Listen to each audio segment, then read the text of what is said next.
Amém. Pastor Eduardo, Atos dos Apóstolos, capítulo 10, verso 33. Logo mandei chamar-te e bem fizeste vir. Agora, pois, estamos todos diante de Deus para ouvir tudo quanto de Deus te ordena. Amém? Graças a Deus. Meus amados, a paz do Senhor Jesus.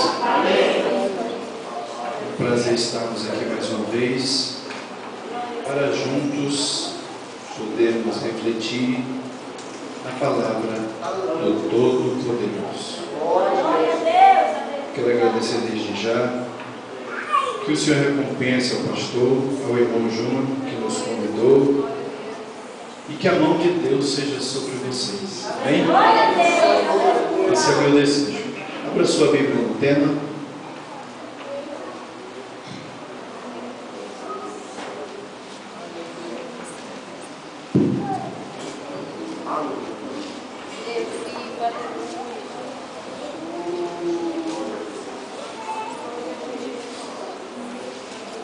Carta aos Hebreus, capítulo de número 10, o verso de número 9.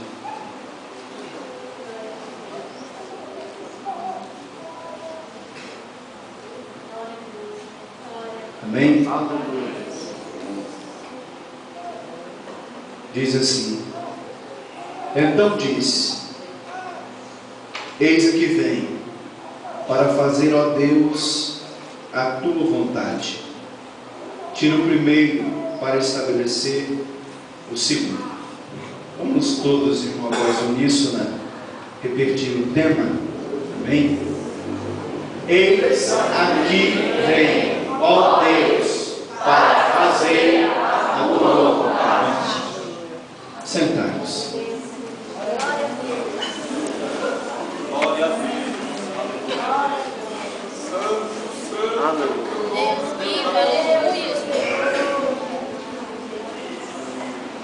Estive eu meditando alguns dias dentro da Epístola aos Hebreus, pedindo a Deus que me desse uma palavra para trazer ao coração da igreja. Eu louvo a Deus por esse tema. Eu sei que isso foi tirado do coração do próprio Deus, porque a Epístola aos Hebreus é uma epístola muito interessante. Os cristãos judeus daquela época estavam sofrendo uma grande perseguição pelos seus parentes e sendo coagidos a voltar ao judaísmo, às práticas da lei, voltar aos sacrifícios do templo. E para isso o escritor aos Hebreus envia essa carta. Interessante, irmão, que esta epístola até hoje não se sabe ao certo quem é o seu escritor. No primeiro século da igreja acreditava ser o apóstolo Paulo o escritor dessa epístola, mas não podia ser Paulo, porque o escritor diz que ele ouviu o evangelho daqueles que andaram com Jesus. Então ele não podia ser, porque ele diz que ele não viu, ele ouviu, e Paulo viu Jesus cara a cara. Não podia ser Paulo.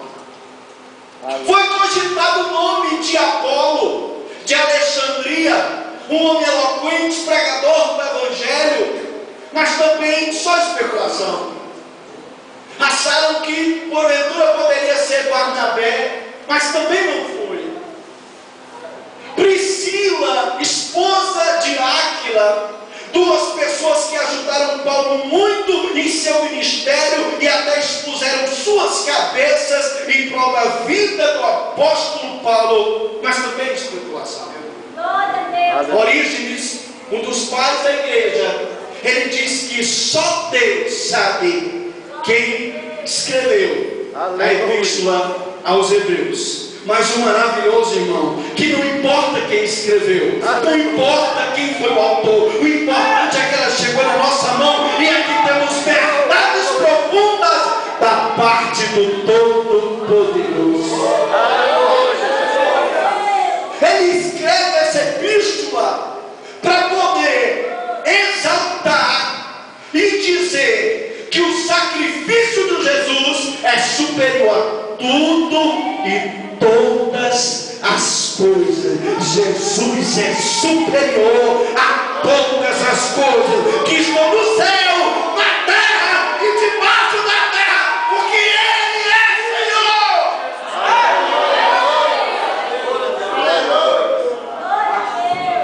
Ele inicia escrevendo esta epístola dizendo que Jesus é superior aos anjos.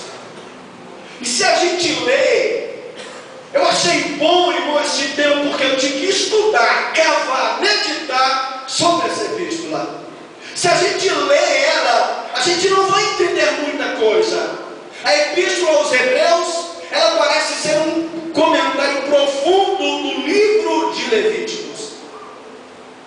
Ele começa dizendo que Jesus, ele é superior aos anjos, porque ele é o Filho do homem.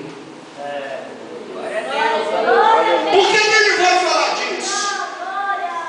Por que ele vai entrar nesse assunto? Não tem nada a ver. Mas naquela época, os judeus, eles estavam elevando muitos anjos. Estava havendo uma espécie de adoração a anjos. E se você ler a carta que Paulo escreve à igreja de Colossos, você vai ver que Paulo ele repreende a adoração a anjos. Havia uma cidade, Hierápolis, 10 quilômetros de Laodiceia, próximo a Éfeso, que ali havia uma total adoração a anjos. E foi encontrado nas cavernas de Qumran, nos manuscritos do Mar Morto, que os anjos, eles eram intercessores do povo judeu.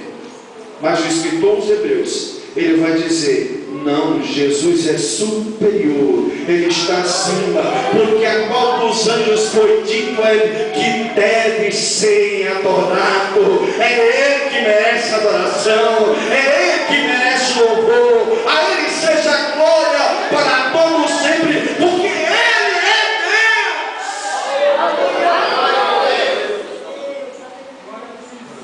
Deus. Jesus é superior aos anjos. Ele inicia dizendo que Jesus é o Filho do homem.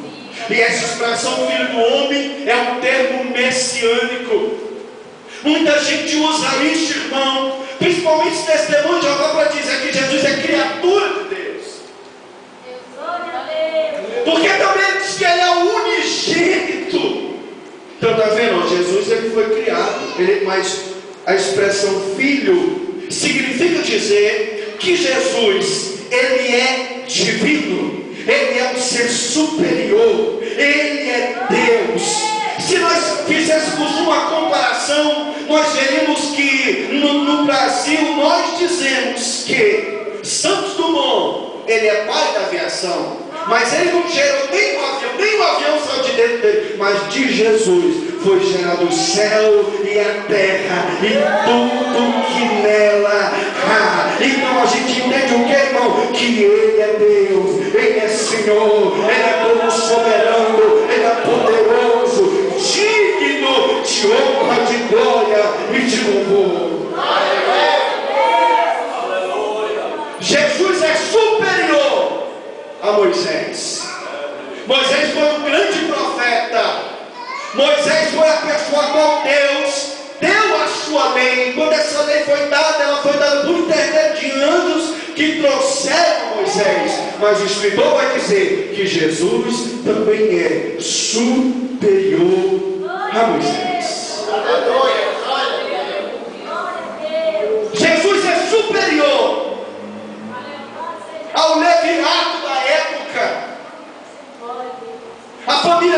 importante aqueles que trabalhavam na liturgia do culto a Deus. Ele vai dizer: Jesus é superior.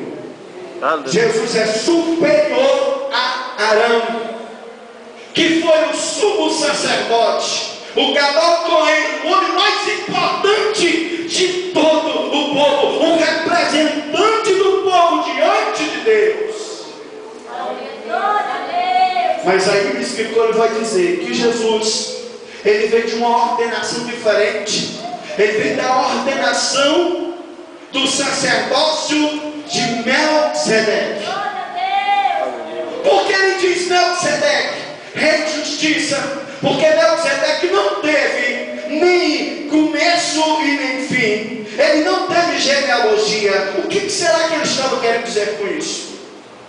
Se nós pararmos para analisar e pensar, se Melquisedeque não teve começo e nem fim, aonde está Melquisedeque hoje, que ninguém vê?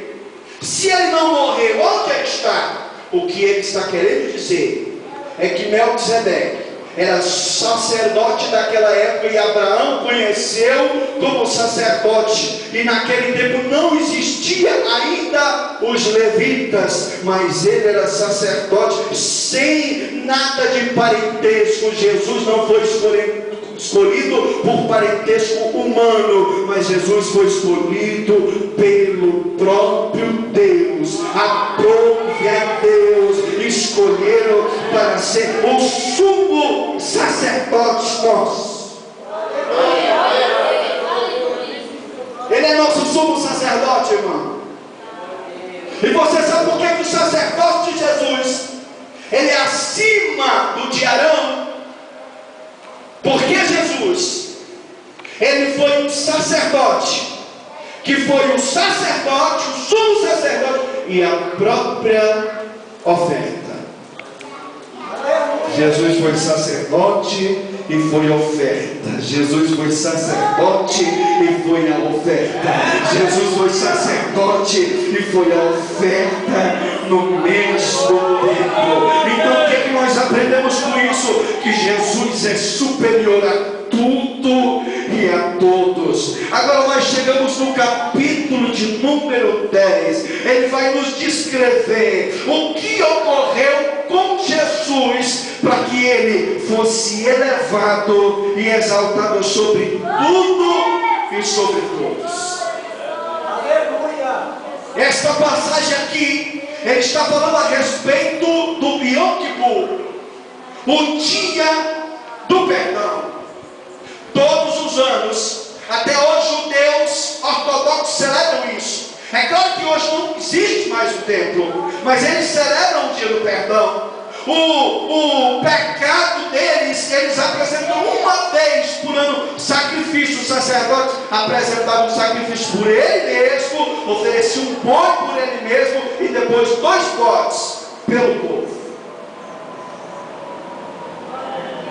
O interessante é que ele oferecia esses 2 bodes. Um ia para Deus, o outro seria enviado para o deserto. Um era o bode expiatório, que era aquele que morreria. Outro seria o bode emissário, era o que levaria os pecados para o deserto. Por quê? Porque o deserto era um lugar aonde Deus não iria. Então eles estão querendo dizer que os pecados seriam levados bem para longe de todos. E depois de matar o primeiro bode, o sangue daquele bode era aspergido na cabeça do outro bode, e os pecados iam para longe. E há quem diga que aquele bode é Satanás, porque ele leva o pecado. Mas o texto bíblico não quer dizer isso, porque quem levou o meu e o seu pecado, irmão, foi Jesus Cristo. Foi ele que levou. Foi ele que levou sobre si as nossas dores. O castigo que nos traz a paz estava sobre ele, e pelas suas pisaduras é que nós fomos sarados. Se hoje nós estamos livres do pecado, foi porque Jesus levou nosso pecado lá na cruz.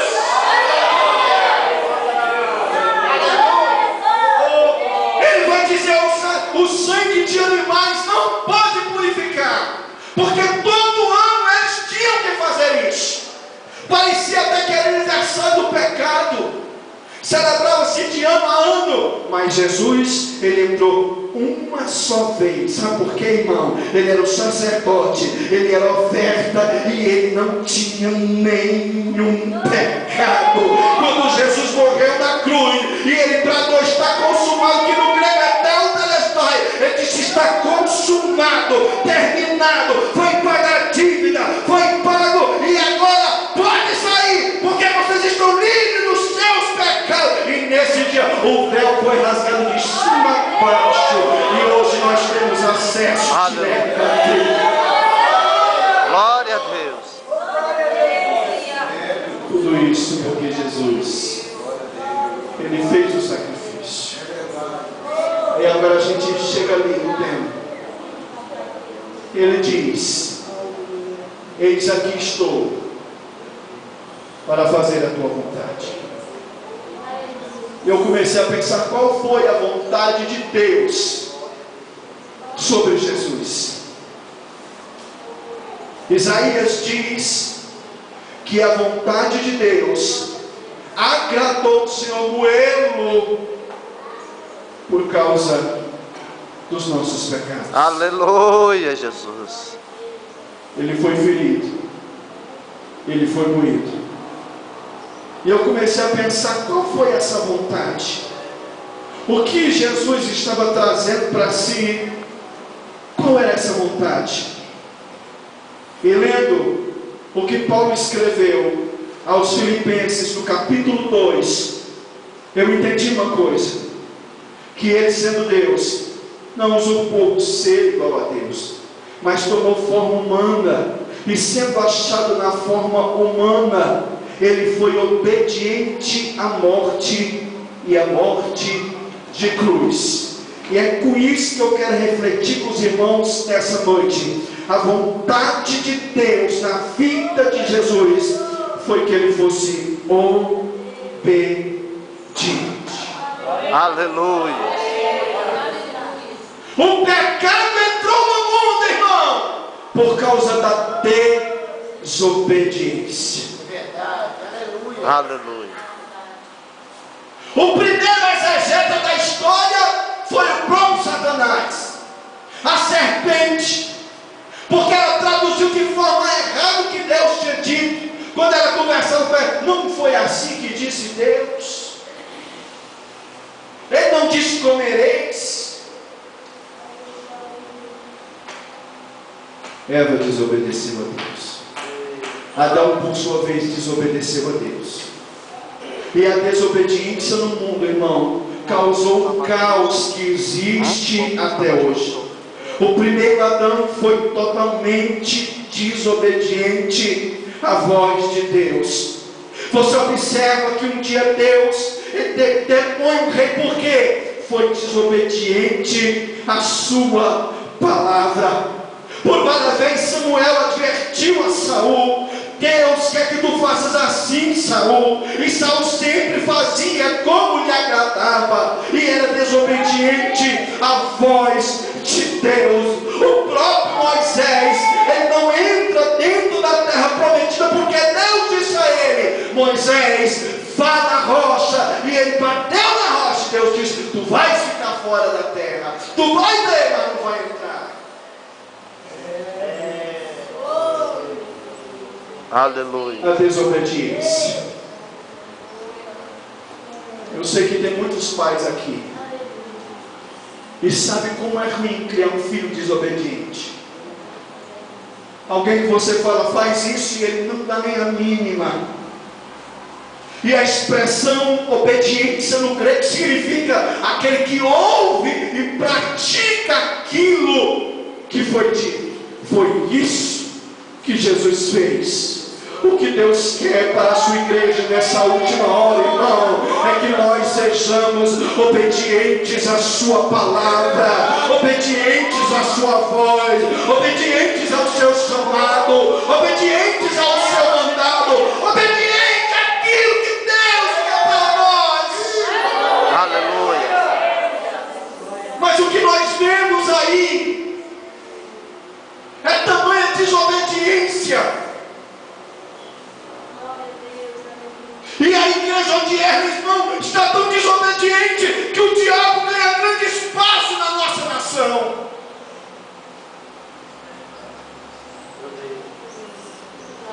A gente vê hoje, segundo estatística do IBGE, que o número dos que estão fora da igreja é quase comparado ao maior dos que os que estão dentro da igreja.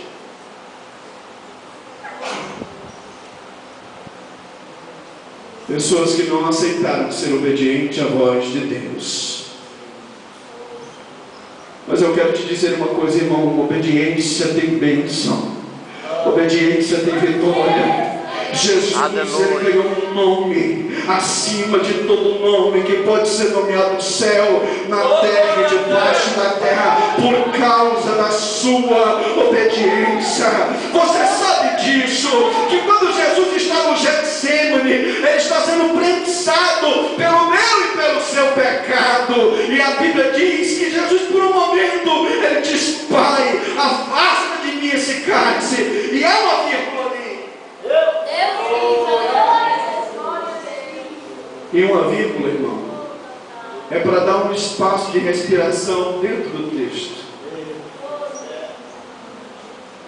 E a gente vai ver que Lucas diz que enquanto Jesus está falando isso, vem um anjo do céu e consola Jesus. Aleluia. E Jesus disse: mas todavia, ó Pai, seja feita a tua vontade.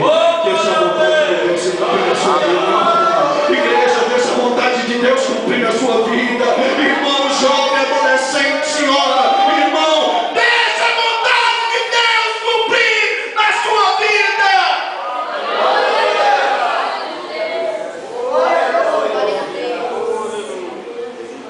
A desobediência tem o seu preço. Por que que Brasília hoje está lotado de radar para todo lado? Parece até um Big Brother, né, pastor?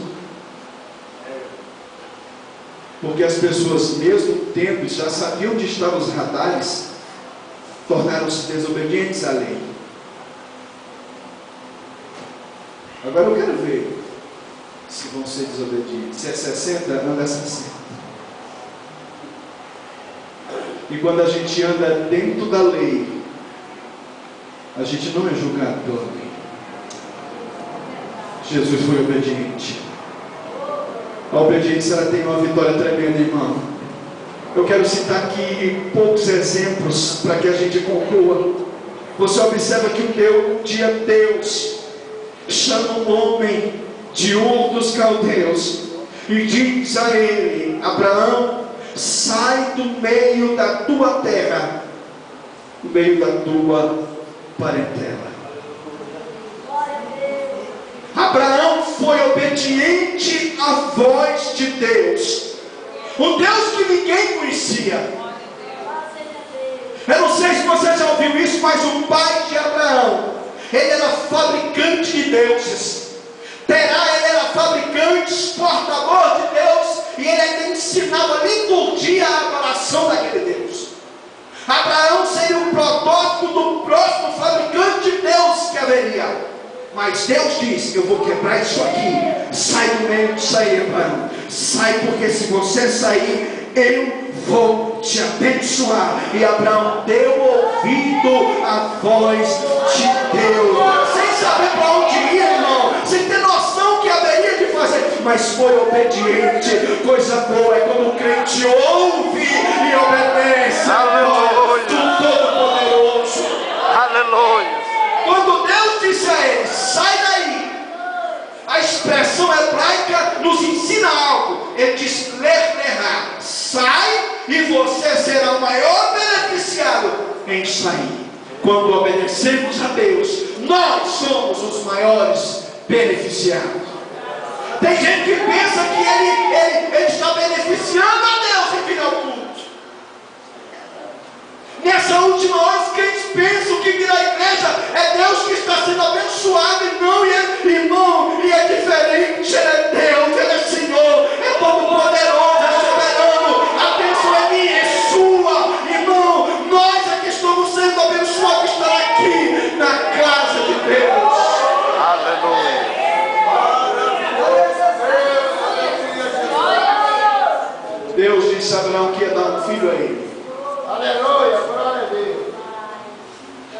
prometeu e Deus cumpriu. Mas depois que o menino cresceu, nasceu, você sabe a história. Mas eu quero refletir só nisso aqui.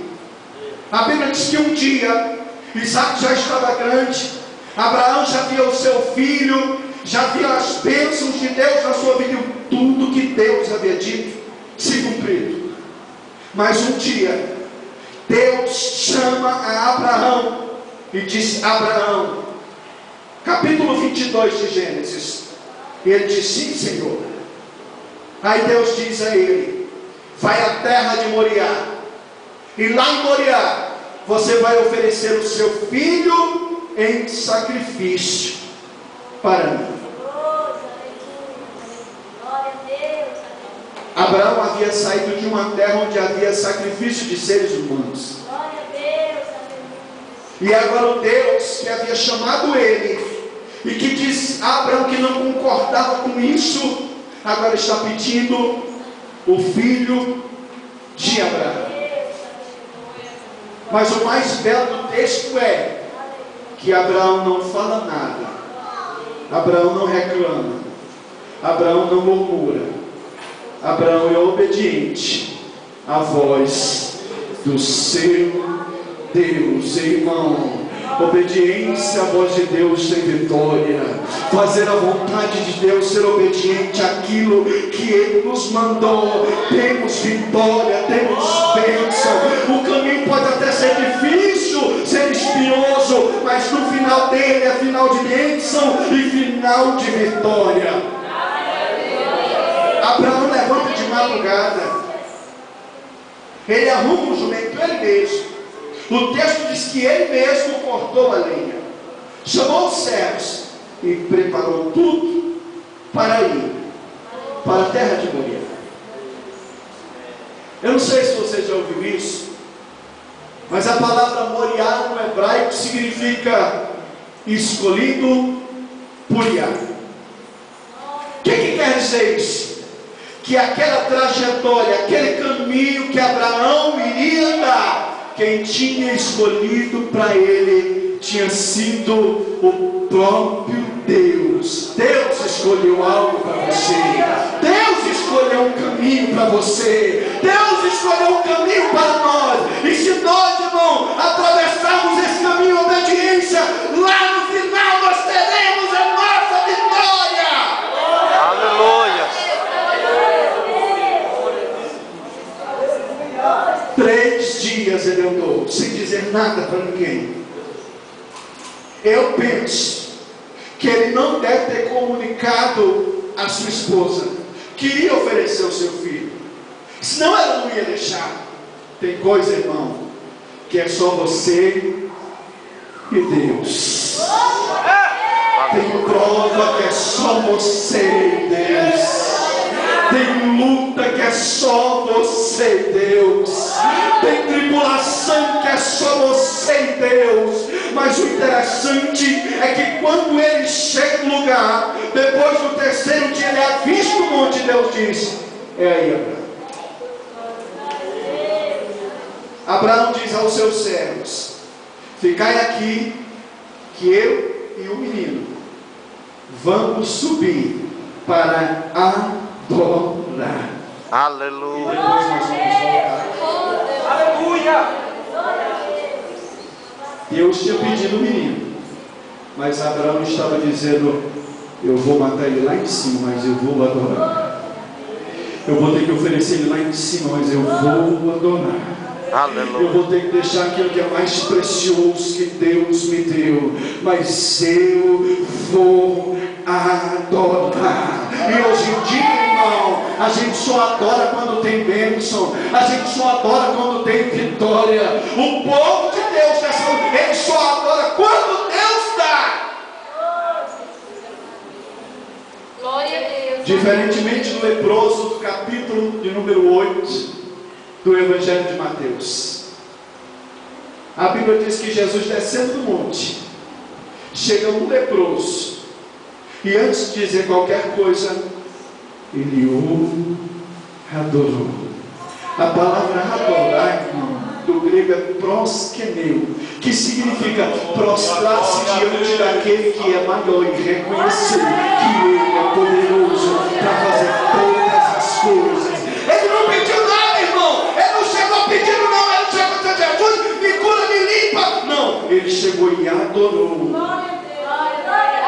E ele disse: Senhor, reconheceu que era Senhor, e disse: se tu quiseres, tu podes tornar-me. E a adoração é poderosa, irmão. A adoração é algo poderoso que move os céus, a terra e tudo que nela há. Aquela adoração, Jesus sabe que eu quero. E Jesus não só olhou para ele ou dirigiu uma palavra, mas Jesus tocou no leproso e disse: claro, filho, eu quero ser limpo. E naquele momento ele ficou limpo da sua lepra. Adora no meio da prova. Adora quando o negócio é difícil. Adora porque Deus vai te dar vitória.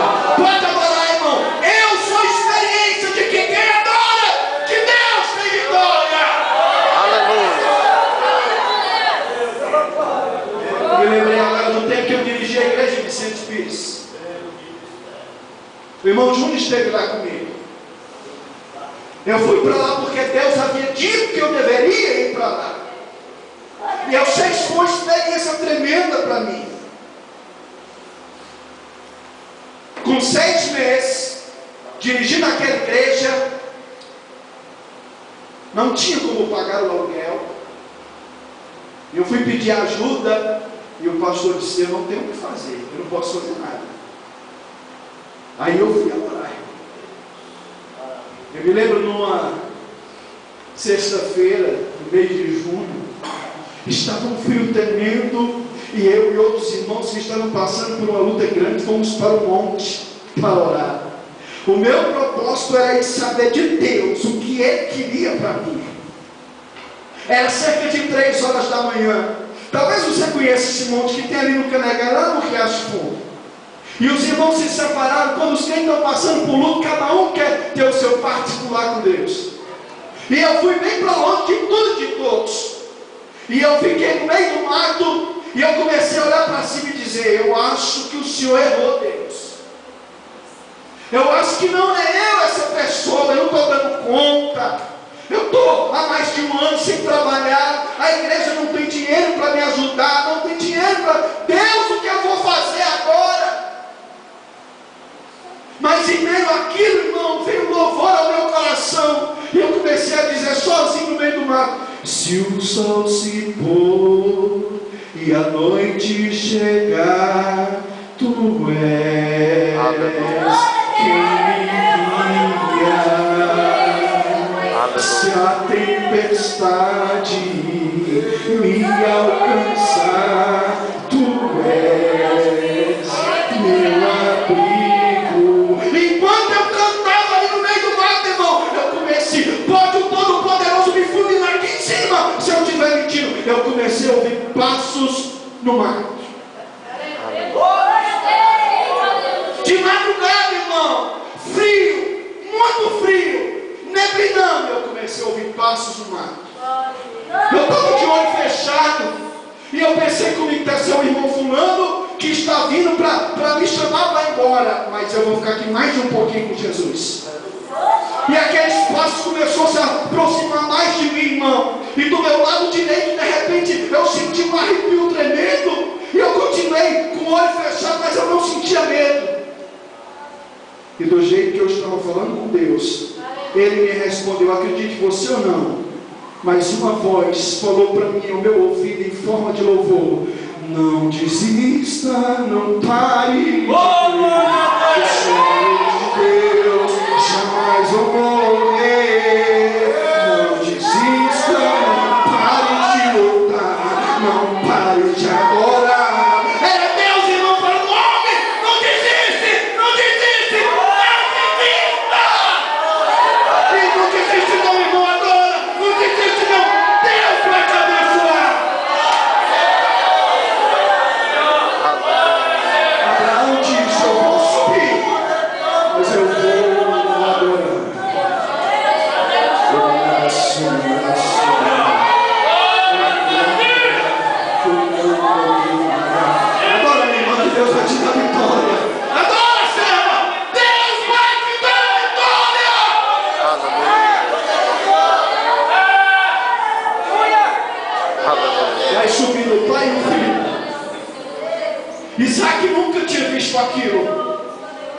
E todas as vezes que eles vão adorar a Deus, Isaac sempre sabia que Abraão levava o melhor do seu rebanho.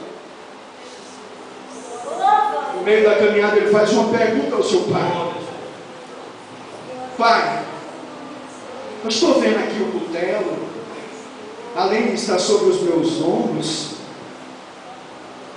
o Senhor está com fogo, mas aonde está o sacrifício? Qual foi a palavra de Abraão? Deus proverá. Eu fui estudar essa expressão Deus proverá no hebraico, e eu aprendi uma coisa. Ele diz Yav Ire. A raiz de Ire é Ra, e a expressão Ra no hebraico significa ver. Ver é alguém que está de olho em você. Então Abraão estava dizendo: meu filho, eu estou sendo um sacrifício aqui, eu estou levando você, eu vou matar você lá em cima por causa de Deus, mas Deus está vendo, Deus está vendo. Eu quero te dizer, irmão, Deus está te vendo no meio dessa prova. Adora porque Ele está vendo, adora porque Ele está vendo, e Ele vai te abençoar.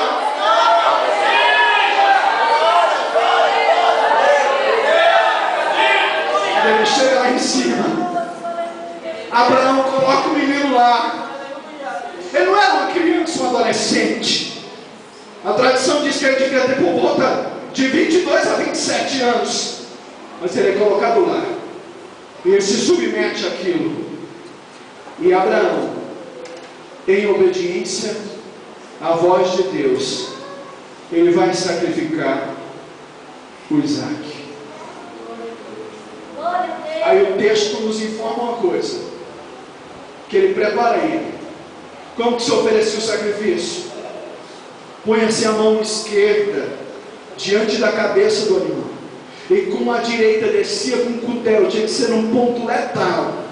Não podia matar um animal sufocado. Tinha que ser num ponto letal para que o sangue escorresse. Aquele sangue seria oferecido à oblação. Mas quando Abraão vai descendo com o cutelo, o anjo de Deus bradou e disse: Abraão, Abraão. O interessante, irmão, que eu estive estudando e observando essa expressão, mas na Septuaginta o que se entende é que quando o anjo quando ele vai descendo com o cutelo, o anjo desce junto com a mão de Abraão, porque não daria tempo se ele falasse. Abraão, não dava tempo, ele ia matar. O anjo segura na mão e diz: não faça isso, agora eu sei que tu é fiel. A fidelidade do crente garante a vitória diante de Deus, irmão. Seja obediente, seja obediente. E Deus chama Abraão e diz: Abraão, vem cá, porque tem um particular contigo. Deus chama ele, olha para cima, Abraão, conta aí. Ele começa a contar, assiste aí, Jeová, perdi as contas. Então conta o pó da terra, dá para contar? Ah, não tem como contar não. Assim vai ser a tua descendência por causa da tua obediência. A gente vê no Novo Testamento que Abraão foi justificado pela sua fé, a sua obediência. Aleluia. Nós somos abençoados hoje porque Jesus obedeceu ao mandato de Deus. O segredo da vitória de uma igreja, irmão, é a obediência. E a gente percebe que o ser humano em si, irmão, isso é natural nosso. Nós não queremos ser obedientes.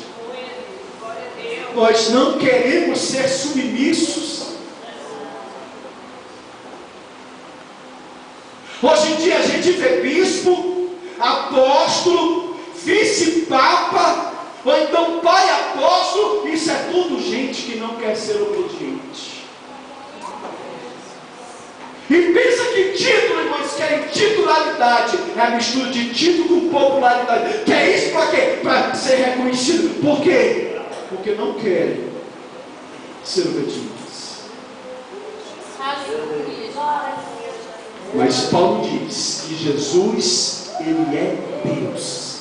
E Ele sendo em forma de Deus, Ele se humilhou até a morte, e a morte de cruz, para que eu e você tivesse vitória, para que eu e você fosse abençoado. Meu irmão, seja obediente ao que Deus tem para a sua vida. O que Deus tem para mim, para você, às vezes pode ser, irmão, a minha vida não é fácil, o caminho é espinhoso, às vezes parece que as coisas estão tudo dando ao contrário, mas lá no final eu percebo que a mão de Deus, Ele está comigo, Ele está sobre mim. Eu vinha comentando com o irmão Júnior que eu vou encerrar, eu já estou quase um ano sem habilitação. Eu tirei minha habilitação com muita dificuldade, irmão. Eu trabalhava na drogaria Santa Mônica, fui mandado embora, no tempo que ela estava quase falindo, e disso recebi um bom dinheiro, deu para tirar minha carteira, e eu não reprovei, foi tudo direitinho. Mas um dia alguém pediu-me para que eu ajudasse, porque a carteira dela já estava cheia de pontos, e ela ia perder, e disse: oh, bota os pontos na sua carteira aí para me ajudar, para não perder a minha. E eu coloquei, foram acho que 11 pontos, porém uma daquelas multas, pastor, era no período que eu estava de permissão. Eu fiz isso em 2009, eu já tinha minha carteira definitiva.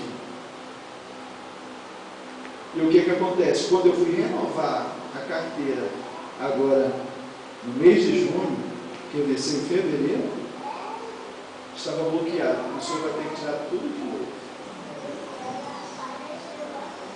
E eu falei: Jesus, a gente faz a coisa para ajudar os outros, a gente faz algo com bom coração, com o pior, irmão, de tudo isso é não ter dado ouvido à voz da minha esposa.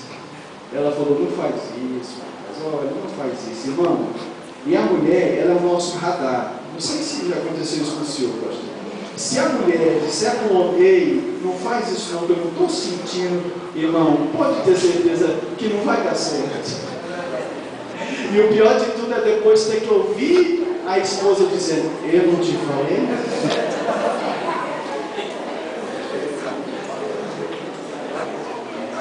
Mas eu fui orar, eu fui no Detran, eu fui nesses Detran que tem na hora. Disseram para mim: você tem que tirar outra carteira, tudo de novo. Eu fui na autoescola, tem que tirar tudo de novo. Eu fui outra vez no Detran, lá no CIA, tem que tirar tudo de novo. E eu falei para a irmã: vai ter que me pagar outra carteira. Ih, pastor. Eu falei: Jesus, e agora? Mas essa semana, na segunda-feira, eu fui lá no Detran, na sede. Eu disse: Deus, eu fiz isso para ajudar, mas eu te peço, me ajuda agora. O Senhor sabe que o meu intuito não... Senhor, eu tirei com tanta dificuldade, tem misericórdia, me ajuda. Senhor, faz alguma coisa por mim. Aí fui. Quando eu cheguei lá no Detran sede, a moça disse para mim: rapaz, do jeito que está aqui, só você tirando outra carteira. Eu disse: mas moço, como é que pode? Já tinha definitiva, como é que é? Eu disse: só tirando outra. Aí eu falei: mas não é possível, eu fiz isso para ajudar. Ela disse: calma, rapaz, existe uma luz no fim do túnel. Aleluia. Irmão, tem uma luz lá no fim do túnel, você está enxergando ela? É essa luz de Deus que está brilhando, dizendo: seja obediente, que eu vou te abençoar. Ela mesma, a mulher do Detran, disse: vai nesse endereço aqui. Aí ela me deu um endereço do fórum, que fica de trás da nova rodoviária. Eu fui lá, quando eu cheguei lá, que eu apresentei a minha causa, eu mostrei a multa, e mostrei que eu ia renovar a carteira. Aí o rapaz disse: não, isso aqui é o Detran de novo. Aí me mandaram lá para dentro, começaram a me tratar muito bem, irmão. E eu fui com uma calça que eu uso ela para fazer caminhada, uma caminhada Eu não fui de terno e gravata, nada disso. Mas Ele me tratou tão bem. Sabe o que é isso, irmão? Quando a mão de Deus está sobre você, você está sendo obediente, Ele vai aonde você vai. A moça falou aqui, eu vou pedir para fazer uma antecipação de tutela.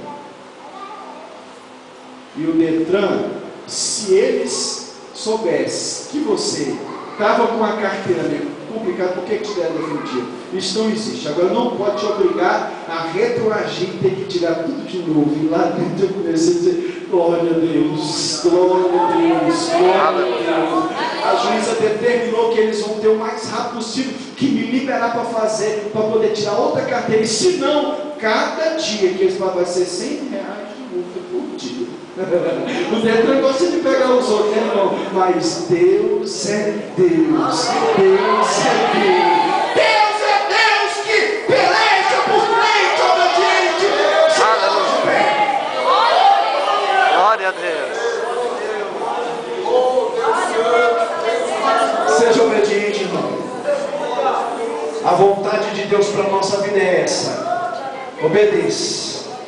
E Ele vai te dar vitória. Aleluia. Jesus nos deu o maior exemplo. Ele foi obediente até a morte. E morte de cruz. A morte de cruz não é como a gente pensa e como a igreja católica mostra Jesus pendurado ali com um paninho aqui, não. A pessoa era pendurada lá nua, totalmente nua, para ser exposta ao vitupério. Por isso que o texto diz que quem passava maniado na cabeça, você não é esse aí que se diz ser filho de Deus? Ele passou tudo aquilo por causa de mim, de você, mais depois, depois Jesus venceu a morte por causa da obediência. A morte morreu no dia em que Jesus foi obediente. Quando a gente é obediente a Deus, coisas são movidas no céu, na terra e debaixo da terra. Eu peço que Deus nessa noite aplique essa palavra ao seu coração e nós comecemos a obedecer o que diz a palavra de Deus. Obedecer a voz de Deus.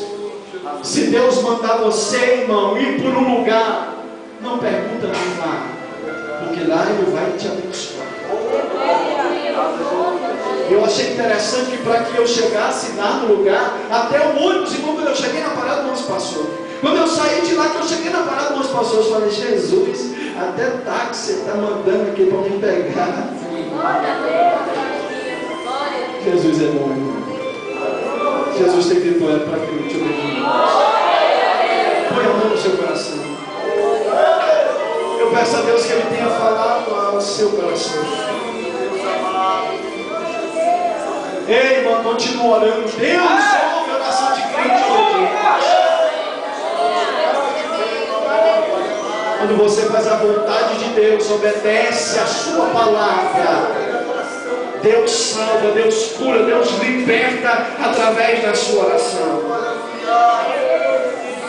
Eu estou aqui hoje porque eu sou fruto da oração de um crente obediente. Uma pessoa orou por mim, para que Deus não deixasse eu morrer, e por isso hoje eu estou aqui. O Senhor me libertou, eu já disse isso aqui outra vez, me libertou da maconha, da cocaína, me libertou do tráfico de droga, porque uma cega orou dizendo, Deus não deixa aquele rapaz morrer. Ela foi obediente à voz de Deus para interceder por mim.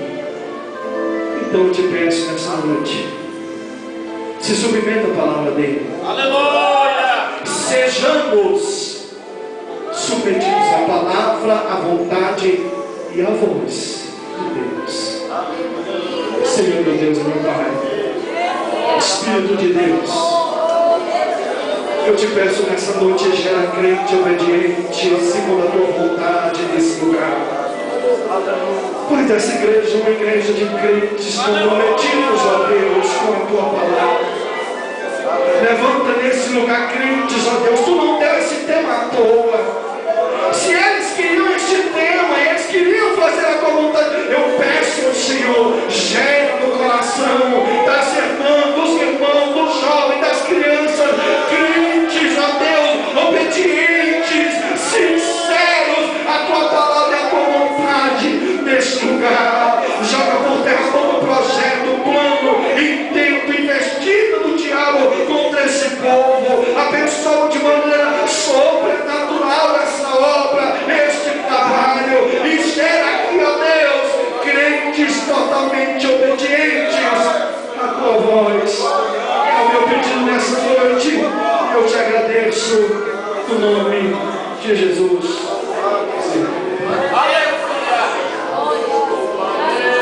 Podemos aceitar por um minuto, irmãos.